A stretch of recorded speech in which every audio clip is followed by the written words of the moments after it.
तो स्टार्ट करते question number 41। कहता है मवेशियों में मुख और पैर के रोग किसके कारण होते हैं? तो याद रखिए इसका राइट आंसर हो जाएगा आपका डी हो जाने विषाणु के कारण क्या होता है?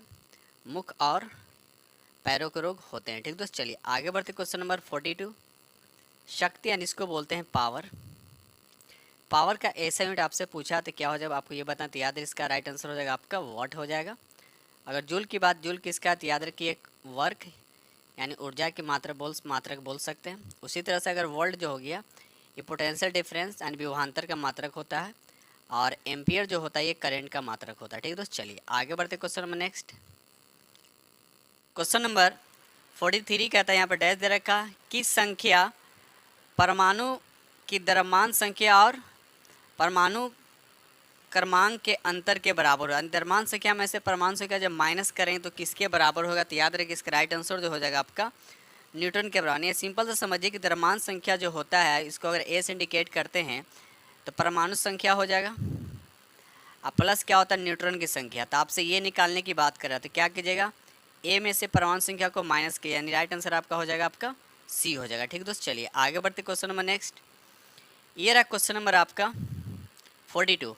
विद्युत कार्य की दर अथवा विद्युत ऊर्जा व्यय होने की दर को क्या कहते हैं? तो याद रखिए इसका राइट आंसर जो हो जाएगा आपका सी होगा, यानी शक्ति। यानी P इक्वल टू क्या हो जाएगा? वर्क अपॉन क्या होता है? टाइम होता है। याद रखिए ये इसका फार्मूला होता है। ठीक है दोस्त, चलिए आगे बढ़ते क्वेश्चन नंबर नेक्स्ट। ये रहा क्वेश्चन नंबर आपका 45।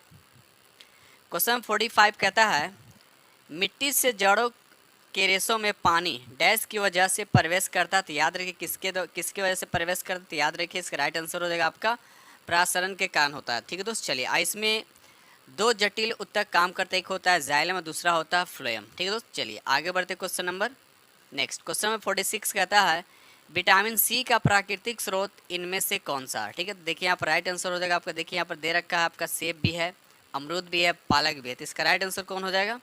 इनमें से सभी। इनमें से सभी क्या है? करीब करीब सब में क्या होते हैं? विटामिन सी पाए जाते हैं। ठीक है, तो आपसे पूछा है विटामिन सी का अगर रासायनिक नाम क्या है, तो याद रहे इसका एस्कॉर्बिक अम्ल बोलते हैं, एस्कॉर्बिक एसिड भी इसको कहा जाता है। ठीक है, चलिए आगे बढ़ते क्वेश्चन नंबर नेक्स्ट। ये रहा क्वेश्चन नंबर आपका 47 कहता है निम्नलिखित में से कौन सा एक फलीदार पौधा है? याद रखिए इसका राइट आंसर हो जाएगा आपका मटर जो है एक फलीदार पौधा होता है। ठीक है दोस्त, चलिए आगे बढ़ते क्वेश्चन नंबर नेक्स्ट 48। वह न्यूनतम ताप क्या है जिस पर किसी ईंधन को गर्म करने पर वह आग पकड़ लेता है और जलने लगता है? तो उस न्यूनतम ताप को क्या बोलते हैं? तो इसका राइट आंसर हो जाएगा आपका ए हो जाएगा, यानी 48 का राइट आंसर आपका ए हो जाएगा। ठीक है दोस्त, तो ये याद रखिए जिसका न्यूनतम ताप कम होता है वह पहले जलता है। ठीक है, ये हमेशा याद रखिएगा। ठीक दोस्त, चलिए आगे बढ़ते क्वेश्चन नंबर नेक्स्ट। चलिए क्वेश्चन नंबर यहाँ पर 49 कहता है इनमें से कौन सी बीमारी संक्रामक है? बताने इसमें कौन सी बीमारी जो है संक्रामक है? तो याद रखिए प्लेग जो है एक संक्रामक रोग है। ठीक है दोस्त, याद रखिए अब प्लेग जो होता है पासुरेला पेस्टिस बैक्टीरिया से होता है, याद रखिएगा। ठीक है, यानी बैक्टीरिया के कारण ये प्लेग रोग होता है। ठीक है, चलिए आगे बढ़ते क्वेश्चन नंबर 50। पश्च पीयूष ग्रंथि यानी पोस्चर प्यूटरी ग्लैंड क्या स्रावित करता है? तो याद रखिए इसका राइट आंसर हो जाएगा आपका डी हो जाएगा ऑक्सीटॉक्सिन क्या करता है? स्रावित करता है। ठीक है दोस्त, चलिए आगे बढ़ते क्वेश्चन नंबर नेक्स्ट। ये रहा क्वेश्चन नंबर आपका 51। क्वेश्चन नंबर 51 कहता है संक्रमित कोशिकाओं से अन्य गैर संक्रमित कोशिकाओं की रक्षा के लिए संक्रमित कोशिकाओं को कौन सी प्रोटीन स्रावित करती है? तो याद रखिए इसका राइट आंसर जो हो जाएगा आपका सी हो जाएगा इंटरफेरॉन। याद रखिएगा दोस्त इंटरफेरॉन। इंटरफेरॉन क्या होता है? ग्लाइकोप्रोटीन होता है। क्या होता है? ये ग्लाइकोप्रोटीन होता है। और साथ साथ ये भी याद रखिए इंटरफेरॉन मुख्य रूप से 3 प्रकार के होते हैं, इंटरफेरॉन अल्फा, इंटरफेरॉन बीटा, और एक होता है उदुपित जिसको लिफोसाइड बोलते हैं। ठीक है दोस्त, चलिए आगे बढ़ते हैं क्वेश्चन नंबर 52। कैंसर के इलाज में बाया विकिरण थेरेपी निम्न में से किसका उपयोग किया जाता है? तो इसका राइट आंसर कोबाल्ट 60 का उपयोग किया जाता है। ठीक है दोस्त, चलिए आगे बढ़ते क्वेश्चन नंबर नेक्स्ट। दोस्तों वीडियो अच्छा लग रहा हो तो प्लीज़ लाइक ज़रूर कीजिएगा, और जो फ्रेंड इस चैनल पर नए चैनल को सब्सक्राइब कर लीजिएगा और साथ में बेल आइकन को प्रेस करना नहीं भूलिएगा। ठीक है दोस्त, चलिए किस समूह के सदस्य को आमतौर पर स्पंज कहा जाता है? तो याद रखिए इसका राइट आंसर जो हो जाएगा पोरीफेरा को। किसको कहा जाता है? पोरीफेरा को कहा जाता है। ठीक है दोस्त, चलिए आगे बढ़ते क्वेश्चन नंबर 54। उस धातु का नाम बताएं जिसे आसानी से चाकू से काटा जा सकता है, मतलब इतना सॉफ्ट होता है कि आप इसको आसानी से चाकू से काट सकते हैं। तो कौन सा धातु? तो याद रखिए सोडियम, याद रखिए सोडियम। और जब सोडियम की बात हो, इसको आप खुले हवा में नहीं रख सकते हैं, क्यों? क्योंकि ऑक्सीजन से संयुक्त करेगा और ये जल जाएगा। ठीक है दोस्त। तो अब रहा सवाल किसको किस चीज़ में रखा जाता है? तो इसको मिट्टी के तेल, जिसको केरोसिन बोला जाता है, यानी सोडियम को मिट्टी के तेल में रखा जाता है। अब रहा सवाल कि मिट्टी के तेल में क्यों रखा जाता है? क्योंकि मिट्टी के तेल में क्या होता है? ऑक्सीजन नहीं होता, इसी की वजह से सोडियम और साथ साथ क्या हो, याद रखिएगा, पोटासियम को भी मिट्टी के तेल में रखा जाता है। और इस तरह के हम पहले भी डिस्कस कर चुका हूँ। ठीक है दोस्त, चलिए आगे बढ़ते क्वेश्चन नंबर नेक्स्ट। ये रहा क्वेश्चन नंबर आपका 55। क्वेश्चन 55 कहता है इनमें से कौन सा एक सेप्रोट्रॉफ है? इसमें से बताना है कौन सा एक सेप्रोट्रॉफ है। तो याद रखिए इसका राइट आंसर हो जाएगा आपका बी हो जाएगा, कुकुरमुत्ता। याद रखिए इसका राइट आंसर क्या हो जाएगा दोस्त? कुकुरमुत्ता। ठीक है दोस्त। चलिए क्वेश्चन नंबर यहाँ पर 56 कहता है काम करने की क्षमता को क्या कहते हैं? तो याद उसका राइट आंसर हो जाएगा ऊर्जा हो जाएगा। अब ऊर्जा की यूनिट क्या होता है? तो जूल होता है, याद रखिएगा जूल होता है। ठीक दोस्त। चलिए अगर वही शक्ति का पूछेगा तो इसका वाट हो जाएगा, और दाब का हो जाएगा तो पास्कल, अगर बल का पूछेगा तो न्यूटन। ये सब आपको यूनिट भी याद होना चाहिए। क्वेश्चन नंबर 57 कहता है कवक की कोशिका भित्ति किससे बनी होती है? कवक की जो कोशिका भित्ति होती है वह किससे बनी होती है? तो याद रखिएगा इसका राइट आंसर जो हो जाएगा आपका बी होगा, काइटिन की बनी होती है। याद रखिए दोस्त काइटिन की बनी होती है। जब कवक की बात आ रही है तो याद रखिए कवक का अध्ययन को क्या बोलते हैं? माइकोलॉजी। जिसमें कवक का हम स्टडी करते हैं तो उसको हम लोग क्या बोलते हैं? माइकोलॉजी कहते हैं। ठीक दोस्त। चलिए आगे बढ़ते क्वेश्चन नंबर नेक्स्ट। क्वेश्चन 58 कहता है उद्योगों में प्रयुक्त शक्ति की इकाई क्या होता है? उद्योग में जो प्रयुक्त जो शक्ति होता है उसका इकाई क्या होता है? तो याद रखिएगा हॉर्स पावर होता है। अब जब हॉर्स पावर की बात आ रही है तो याद रखिएगा 1 SP जिसको बोलते हैं, 1 हॉर्स पावर में क्या होता है? 746 क्या होते हैं? वाट होता है। ये भी आप लोग को साथ साथ याद रखना चाहिए। ठीक दोस्त। अगर सिर्फ आप साथ साथ ये भी याद रखिएगा कि जनरली शक्ति का जो ऐसा मात्रक होता है वो वाट होता है। ठीक है। चलिए आगे बढ़ते हैं। ये रहा क्वेश्चन नंबर आपका 95। कहता ओडोमीटर एक ऐसा उपकरण है जिसका उपयोग गाड़ी में डैश मापने में किया जाता है। तो याद रखिए इसका राइट आंसर जो हो जाएगा आपका ओडोमीटर से डिस्टेंस मेजर किया जाता है। क्या किया जाता है? डिस्टेंस को मेजरमेंट किया जाता है। ठीक दोस्त। चलिए याद रखिएगा। क्वेश्चन नंबर 60 कहता है एक व्यापक पद जिसमें शरीर के भीतर घटित होने वाले सभी रासायनिक अभिक्रियाएं शामिल होता है। तो याद रखिए इसका राइट आंसर जो हो जाएगा चयापचय। याद रखिएगा तो इसका राइट आंसर क्या होगा? चयापचय। ठीक है। चलिए आगे बढ़ते क्वेश्चन नंबर नेक्स्ट। ये रहा क्वेश्चन नंबर आपका 61। क्वेश्चन नंबर 61 कहता है निम्नलिखित में से क्या पदार्थ का एक उदाहरण नहीं है? निम्नलिखित में से क्या पदार्थ का एक उदाहरण नहीं है? तो याद रखिए इसका राइट आंसर हो जाएगा गुरुत्व। गुरुत्व जो है एक पदार्थ का उदाहरण नहीं है। ठीक दोस्त। चलिए आगे बढ़ते question number next. Question number 62 कहता है स्टीरियोप्सिस निम्न में से किस अंग से संबंधित विशेषता? तो याद रखिए इसका राइट आंसर आपका हो जाएगा ये होगा, ये आँख से संबंधित। याद रखिएगा आँख से जुड़ा हुआ है। ठीक दोस्त। चलिए आगे बढ़ते क्वेश्चन नंबर 63। छतों पर वर्षा जल संचय को अनिवार्य बनाने वाला भारत का पहला और एकमात्र राज्य निम्नलिखित में से कौन सा है? तो याद रखिए इसका राइट आंसर जो हो जाएगा तमिलनाडु। याद रखिएगा दोस्त तमिलनाडु। ठीक है दोस्त। चलिए आगे बढ़ते क्वेश्चन नंबर नेक्स्ट। ये रहा क्वेश्चन नंबर 64 कहता है निम्नलिखित में से क्या किसी बीज का बीजावरण यानी सीड कोट बनाता है? तो याद रखिए इसका राइट आंसर हो जाएगा आपका सी हो जाएगा, यानी अध्यावरण। याद रखिएगा अध्यावरण इसका राइट आंसर हो जाएगा। ठीक है दोस्त। चलिए आगे बढ़ते question number next.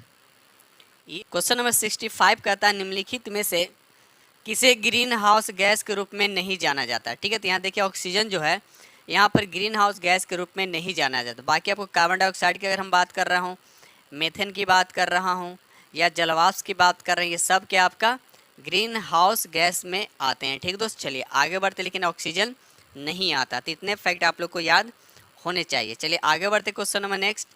Question number 66 कहता है पौधे के विभिन्न पहलुओं के वैज्ञानिक अध्ययन को कहा जाता है। तो क्या कहा जाता है? इसका राइट आंसर हो जाएगा आपका वनस्पति विज्ञान। क्या हो जाएगा दोस्त? वनस्पति विज्ञान कहा जाता है। क्वेश्चन नंबर 67 कहता है निम्नलिखित में से कौन सा एक वायु प्रदूषण से संबंधित नहीं है?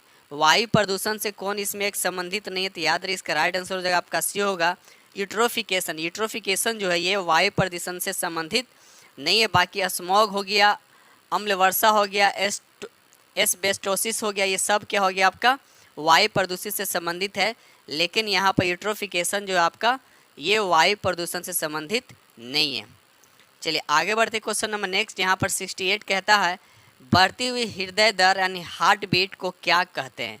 बढ़ती हुई हृदय दर यानी हार्ट बीट को क्या कहते हैं, तो याद है इसका राइट आंसर हो जाएगा आपका बी हो जाएगा, टेकिकार्डिया। याद है टेकिकार्डिया इसको कहा जाता है। ठीक है दोस्त, चलिए क्वेश्चन नंबर यहाँ पर 69 कहता है रुधिर में सामान्यतः ग्लूकोज स्तर कितना होता है। ठीक है, तो याद रखिए इसका राइट आंसर हो जाएगा आपका बी हो जाएगा 80 से 100 मिलीग्राम। याद रखिए 80 से 100 मिलीग्राम ग्लूकोज स्तर होना चाहिए सामान्य नॉर्मल में। ठीक है दोस्त, चलिए किसी भी नॉर्मल इंसान को। आगे बढ़ते क्वेश्चन नंबर यहाँ पर 70 की। क्वेश्चन नंबर 70 कहता है किस समूह के सदस्यों का उपयोग बियर बनाने में किया जाता है। तो याद है इसका राइट आंसर हो जाएगा आपका डी होगा, ईस्ट का उपयोग बियर बनाने में किया जाता है। ठीक है दोस्त, चलिए आगे बढ़ते क्वेश्चन नंबर 71 कहता है कवकनाशी एवं प्रतिजैविक रसायन है जो, इसका राइट आंसर आपका बी होगा, क्रमशः रोगजनक कवकों और जीवाणुओं को क्या करते हैं, मारता है। ठीक है दोस्त, चलिए आगे बढ़ते क्वेश्चन नंबर नेक्स्ट। ये रहा क्वेश्चन नंबर आपका 72।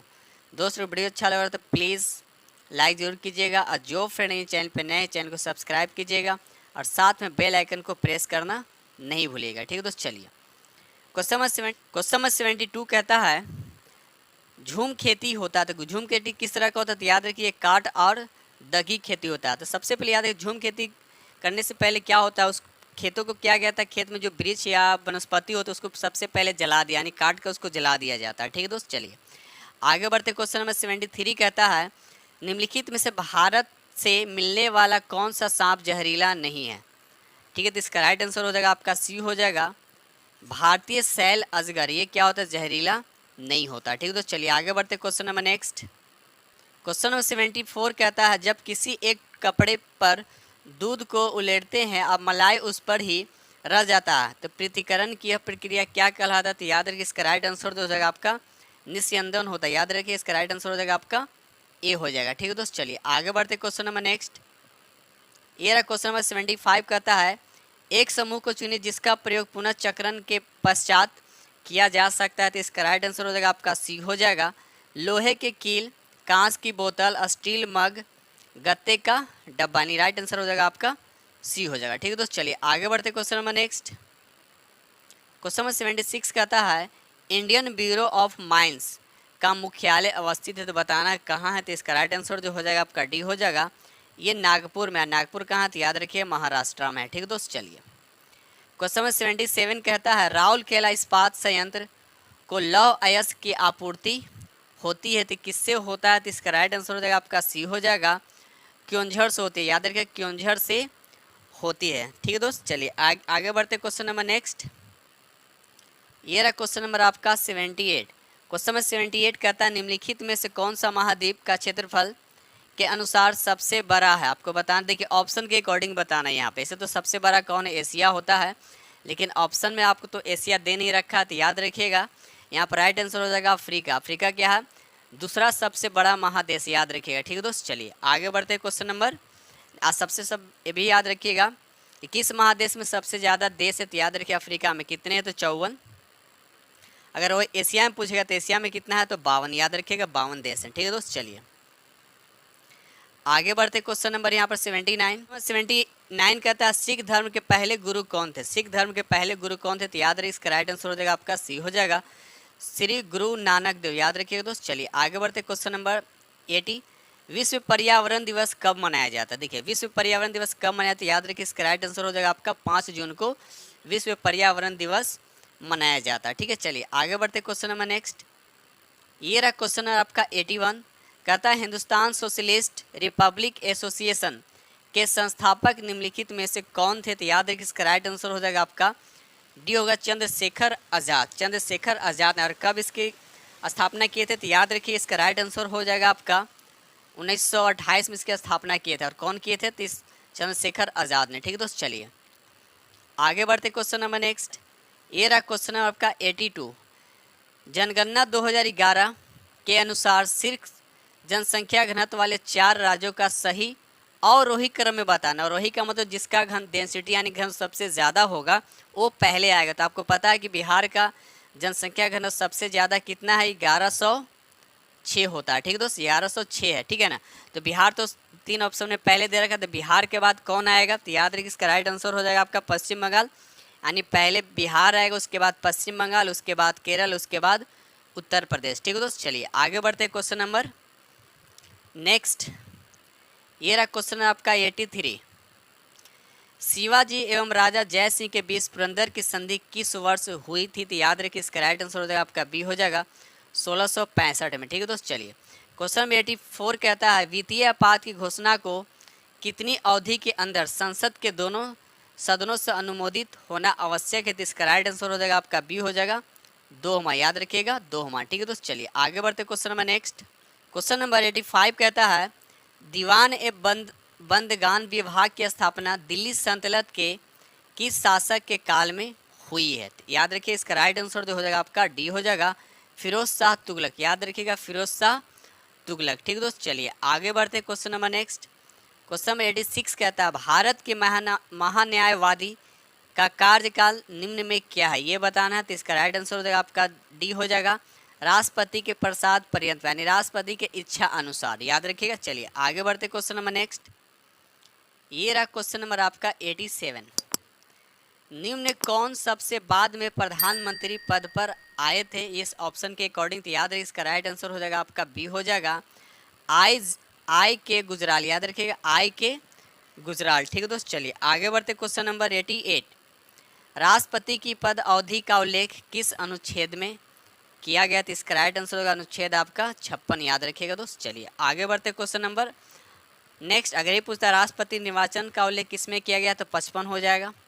ठीक, इस तरह से आप फैक्ट याद होना चाहिए। ठीक है, अगर राष्ट्रपति का पुनर्निर्वाचन के लिए तो याद रखिएगा 57 हो जाएगा। ठीक है दोस्त, चलिए आगे बढ़ते क्वेश्चन नंबर नेक्स्ट। चलिए क्वेश्चन नंबर 89 कहता है 1928 ईस्वी में साइमन कमीशन भारत में किस उद्देश्य से आया था, तो याद रखिए इसका राइट आंसर हो जाएगा आपका ए हो जाएगा प्रशासनिक सुधार पर विचार के लिए। ठीक है दोस्त, चलिए अब कब आया था, तो आपको दे ही रखा है 1928 में आया था। ठीक है दोस्त, चलिए आगे बढ़ते question number next. Question number 90 कहता है भारत के निम्न से किस राज्य का कोई समुद्री तट रेखा नहीं, तो ऑप्शन के अकॉर्डिंग बताना इसका राइट आंसर कौन होगा, तो तेलंगाना। याद रखिए दोस्त, चलिए आगे बढ़ते हैं। सबसे ये भी पूछा है सबसे समुद्री तट रेखा किसका, तो याद रखिए गुजरात का कितना है, तो 1600 किलोमीटर। ठीक है दोस्त, चलिए आगे बढ़ते क्वेश्चन नंबर नेक्स्ट। ये रहा क्वेश्चन नंबर आपका 91 कहता है मुगल बादशाह जहांगीर ने आत्मकथा तुजुक ए जहांगीरी किस भाषा में लिखी थी, तो याद रखिए इसका राइट आंसर आपका डी हो जाएगा, यानी फारसी भाषा में लिखी थी। ठीक है दोस्त, चलिए क्वेश्चन नंबर 92 कहता है निम्न में कौन चतुराई पूर्ण निष्क्रियता की नीति के साथ जुड़ा है, तो इसका राइट आंसर आपका डी हो जाएगा जॉन लॉरेंस। ठीक है दोस्त, चलिए आगे बढ़ते question number next. Question number 93 कहता है उड्स डिस्पैच निम्न में से किस क्षेत्र से संबंधित है, तो याद रखिए इसका राइट आंसर आपका डी यानी शिक्षा से क्या है दोस्त, यह संबंधित है। ठीक है, चलिए आगे बढ़ते क्वेश्चन नंबर 94 कहता है मोहम्मद बिन तुगलक के शासनकाल में भारत की यात्रा पर आने वाले इब्न बतूता किस देश का था, तो इसका राइट आंसर आपका याद रखिएगा मोरक्को। ठीक दोस्त, मोरक्को के रहने वाला था कौन, तो इब्न बतूता। अब रहा सर कि इब्न बतूता कब आया था, तो याद रखिएगा 1342 में मोहम्मद बिन तुगलक के शासनकाल में भारत की यात्रा पर आया था। ठीक दोस्त, चलिए आगे बढ़ते क्वेश्चन नंबर 95 कहता है हड़प्पा सभ्यता के निम्न में से किस स्थल से हल की टेराकोटा प्राकृतिक प्राप्त हुआ है, तो याद रखिए इसका राइट आंसर आपका डी होगा बनवाली से प्राप्त हुआ है। ठीक है दोस्त, बनवाली से प्राप्त हुआ। अब बनवाली कहाँ, तो याद रखिए हरियाणा में पड़ता है। ठीक है, चलिए आगे बढ़ते क्वेश्चन नंबर 96। कालबेलिया नृत्य मुख्य रूप से किस राज्य का, कालबेलिया जो नृत्य है ये मुख्य रूप से किस राज्य का है, तो याद रखिए राजस्थान का। ठीक है दोस्त, राजस्थान का। चलिए आगे बढ़ते question number next. Question number 97 कहता है स्वतंत्रता संग्राम के दौरान हुई घटनाओं को कालानुक्रमित रूप से व्यवस्थित करने बताने सबसे पहले कौन उसके बाद कौन। ठीक है, तो याद रखिए यहाँ पर देखा है तो जलियांवाला बाग हत्याकांड सबसे पहले हुआ था, ये 1919 में हुआ था। तो 1 तो पहले आएगा, तो 1 आपको 2 ऑप्शन में दे रखा है, एक सी में दे रखा है और एक उसके बाद बी में दे रखा है। उसके बाद असहयोग आंदोलन। ठीक है, असहयोग आंदोलन कब से कब याद रखिएगा, तो यहाँ पर हो जाएगा 1920 से 22 बोल सकते हैं। ठीक है, तो यहाँ पर देखा जाए तो 1 के बाद 4 होगा, तो ऑप्शन आपका बी ही मिल रहा है, तो इसका राइट आंसर हो जाएगा आपका बी। भारत छोड़ो आंदोलन कब है, 1942। अधवत सत्याग्रह आपका हो जाएगा 1923। ठीक है, तो इस तरह से आप मिला लीजिएगा। चलिए आगे बढ़ते question number next. Question number 98 कहता है सेबी से क्या तात्पर्य है। याद रखिए सेबी से तात्पर्य आपका बी हो जाएगा, security and exchange board of India. ठीक है, तो कहता है भारत में जनसंख्या के अनुसार तीसरा और क्षेत्रफल में 12वां राज्य कौन है, तो बताना। इसका राइट आंसर आपका कौन हो जाता है, बिहार हो जाएगा। याद रखिएगा जनसंख्या के अनुसार तीसरा और क्षेत्रफल में 12वां स्थान है। ठीक है, तो सबसे बड़ा इसे क्षेत्रफल में कौन है, तो याद रखिए राजस्थान है।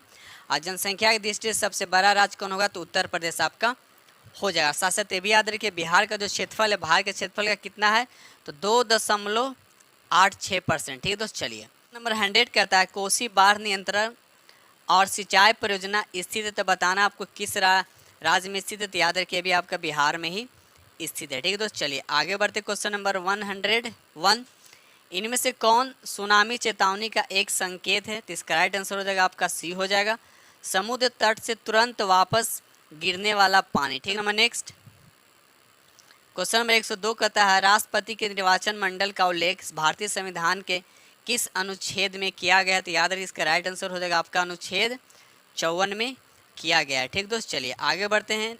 अगर यही रहता आपका कि भारत का राष्ट्रपति होगा तो किस अनुच्छेद के तहत, तो 52 के अनुच्छेद के तहत। ठीक दोस्त, चलिए क्वेश्चन नंबर 103 कहता है मधेपुरा लोकोमोटिव फैक्ट्री में निर्मित भारत की सबसे शक्तिशाली विद्युत रेल इंजन का सामर्थ्य तो कितना है, याद रखिए इसका राइट आंसर हो जाएगा आपका डी हो जाएगा 12,000 अश्व शक्ति। ठीक दोस्त, चलिए आगे बढ़ते क्वेश्चन नंबर नेक्स्ट। थोड़ा सा इसको छोड़ा कर दूं। चलिए ये रहा आपका क्वेश्चन नंबर 104। क्वेश्चन नंबर 104 कहता है सूची 1 को सूची 2 से आपको मिलान करना, बताना है कि इसमें से कौन सा सही है। तो देखिए नामदेव अगर देखा जाए तो ये होगा, ये क्या थे, तो ये दर्जित है, यानी ए का हो जाएगा आपका 3, तो ए का हो जाएगा 3। कबीर क्या थे, तो कबीर जुलाहा थे, कबीर क्या थे, तो जुलाहा थे, यानी बी का हो जाएगा आपका 2। तो ए का हो जाएगा 3 या बी का हो जाएगा 2, तो यहाँ पर 2 ऑप्शन दे रखा है।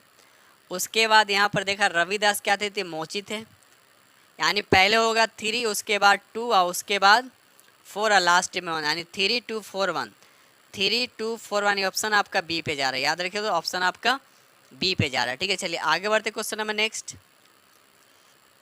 क्वेश्चन नंबर 105 कहता है निम्न में बिहार राज्य के किस विभाग में पहाड़ियाँ एवं टेकाड़ियाँ पाई जाती है, तो इसका राइट आंसर हो जाएगा आपका बी हो जाएगा गंगा का मैदान दक्षिणी मैदानी भाग में। याद रखिए गंगा का दक्षिणी मैदानी भाग में। ठीक है दोस्त, चलिए क्वेश्चन नंबर 106 कहता है बिहार के किस क्षेत्र में नीस सीट ग्रेनाइट चट्टान बहुलता यानी बहुत ज़्यादा मात्रा में दिखता है, तो याद रखिए इसका राइट आंसर हो जाएगा आपका डी हो जाएगा दक्षिण गंगा मैदानी के दक्षिणी सीमांत क्षेत्र में। ठीक दोस्त, चलिए आगे बढ़ते क्वेश्चन नंबर नेक्स्ट। ये रहा क्वेश्चन नंबर आपका 107 कहता है दल परिवर्तन के आधार पर सदन के किसी सदस्य निर्हरता संबंधी प्रश्न का निर्णय करने का अधिकार निम्न में से किसके पास है, तो याद रखिए इसका राइट आंसर हो जाएगा आपका डी हो जाएगा यानी संबंधित सदन के अध्यक्ष और सभापति के पास। ठीक है दोस्त, चलिए आगे बढ़ते question number next. Question number 108 कहता है उपराष्ट्रपति राज्यसभा का पदेन सभापति होते हैं, इस बात का उल्लेख भारतीय संविधान के किस अनुच्छेद में किया गया, तो याद रखिए इसका राइट आंसर हो जाएगा आपका अनुच्छेद 64 में भी किया गया और 89 में भी किया गया, तो इसका राइट आंसर हो जाएगा आपका डी हो जाएगा। ठीक है दोस्त, चलिए आगे बढ़ते क्वेश्चन नंबर 109 कहता है निम्न में कौन सा एक कृषि में उत्पादकता बढ़ाने का रास्ता है, तो याद है इसका राइट आंसर हो जाएगा आपका डी होगा यानी कुशल सिंचाई गुणवत्ता युक्त बीज और कीटनाशक का प्रयोग, तो इसका राइट आंसर हो जाएगा आपका डी हो जाएगा। ठीक है दोस्त, चलिए आगे बढ़ते क्वेश्चन नंबर नेक्स्ट। ये रहा क्वेश्चन नंबर आपका 110। 110 कहता है ग्रेनाइट चट्टान किस प्रकार की चट्टानें होती है, तो याद रखिए इसका राइट आंसर होगा ये अग्निय चट्टान है। क्या है दोस्त, ये अग्निय चट्टान होता है। ठीक है, चलिए आगे बढ़ते क्वेश्चन नंबर 111। अफीम युद्ध किनके बीच लड़े गए थे, जो अफीम युद्ध हुआ था ये किनके बीच लड़ा गया था, तो याद रखिए ये ब्रिटेन और चीन के बीच ये लड़ा गया था। ठीक है दोस्त, अफीम जो हुआ था किनके बीच हुआ था, तो ब्रिटेन और चीन के बीच। ठीक है, चलिए आगे बढ़ते question number next. Question number 112 कहता है 1937 में बिहार विधानसभा के अध्यक्ष के रूप में निम्नलिखित में से कौन निर्विवाद था, तो याद रखिए इसका राइट आंसर हो जाएगा आपका बी हो जाएगा राम दयालु सिंह। याद रखिएगा राम दयालु सिंह। ठीक है, तो चलिए आगे बढ़ते क्वेश्चन नंबर 113 कहता है मई 2023 में किस देश के विदेश मंत्री भारत के आधिकारिक यात्रा पर रहे हैं, तो याद रखिए इसका राइट आंसर हो जाएगा आपका डी हो जाएगा इजराइल। ठीक है दोस्त, इजराइल पे। ठीक है, चलिए आगे बढ़ते। क्वेश्चन नंबर 114 कहता है the philosophy of modern song के लेखक कौन है। ठीक है, तो इसका राइट आंसर हो जाएगा आपका ए हो जाएगा, बॉब डायलन। याद रखिएगा, बॉब डायलन। ठीक है दोस्त, चलिए आगे बढ़ते क्वेश्चन नंबर नेक्स्ट। ये रहा क्वेश्चन नंबर आपका 115 कहता है 8 और 10 जनवरी 2023 तक 17वां प्रवासी भारतीय दिवस सम्मेलन कहाँ आयोजित किया गया। तो याद रखिए इसका राइट आंसर हो जाएगा आपका बी हो जाएगा, इंदौर में किया गया। कहाँ किया गया, तो इंदौर में। ठीक है दोस्त, चलिए क्वेश्चन नंबर 16 कहता है भारत भूवैज्ञानिक सर्वेक्षण ने देश में पहली बार लिथियम भंडार की खोज किस राज्य या संघ राज्य में की गई है। तो इसका राइट आंसर हो जाएगा आपका बी हो जाएगा, जम्मू कश्मीर में की गई। ठीक है दोस्त, चलिए आगे बढ़ते क्वेश्चन नंबर 17। ये रहा क्वेश्चन नंबर आपका 17 कहता है फरवरी 2023 में विश्व हिंदी सम्मेलन का कौन सा संस्करण फिजी में आयोजित हुआ है। तो इसका राइट आंसर हो जाएगा आपका 12वां संस्करण। ठीक है दोस्त, याद रखिए 12वां संस्करण। क्वेश्चन नंबर 118 कहता है आर्टेमिस 3 मिशन के लिए नासा द्वारा किस कंपनी को अंतरिक्ष यात्रियों हेतु स्पेस सूट बनाने का काम सौंपा गया है। तो इसका राइट आंसर हो जाएगा आपका सी हो जाएगा, एक्जियोम। याद रखिए एक्जियोम स्पेस कंपनी को सौंपा गया है। क्या बनाने के लिए, तो याद रखिएगा स्पेस सूट बनाने को। ठीक है दोस्त, किसको सौंपा गया था, एक्जियोम स्पेस कंपनी को सौंपा गया। ठीक है दोस्त, चलिए आगे बढ़ते question number next. Question number यहाँ पर 119 कहता है कि 19 अप्रैल 2023 को G20 research and innovation initiative सभा सम्मेलन कहाँ हुआ था। तो इसका राइट आंसर हो जाएगा आपका सी होगा, धर्मशाला में हुआ है। धर्मशाला कहाँ पड़ता था, याद रखिएगा हिमाचल प्रदेश में ये पड़ता है। ठीक है दोस्त, चलिए आगे बढ़ते क्वेश्चन नंबर नेक्स्ट। 120 कहता है कजाकिस्तान के अस्ताना में एशियाई कुश्ती चैंपियनशिप 2023 में पुरुषों की 57 किलोग्राम फ्री स्टाइल श्रेणी में स्वर्ण पदक किसने जीता है। तो याद रखिए इसका राइट आंसर हो जाएगा आपका बी हो जाएगा, अमन सहरावत। याद रखिएगा इसका राइट आंसर अमन सहरावत। ठीक है दोस्त, तो इस तरह से हमने आप लोगों के साथ एटीएमसी को डिस्कस किया हूँ और उम्मीद करता हूँ कि ये सेट आप लोग को बहुत ही पसंद आएगा। और आप लोग को बताना चाहते हो ये सेट सुबह को 7 बजे आप लोग को डेली मिलता है और एक सेट शाम को 6 बजे। ठीक है दोस्त, और यानी कुल मिला के 2 सेट आप लोग के लिए हम डेली लाता हूँ। तो बस आप लोग से रिक्वेस्ट है कि जो भी फ्रेंड इस चैनल पे नए होंगे इस चैनल को सब्सक्राइब कर लीजिए और साथ में बेल आइकन को प्रेस करना नहीं भूलिएगा। ठीक है दोस्तों, इसी के साथ हम वीडियो करते हैं समाप्त और मिलते हैं आप लोग से नेक्स्ट वीडियो में। तब तक के लिए थैंक यू वेरी मच।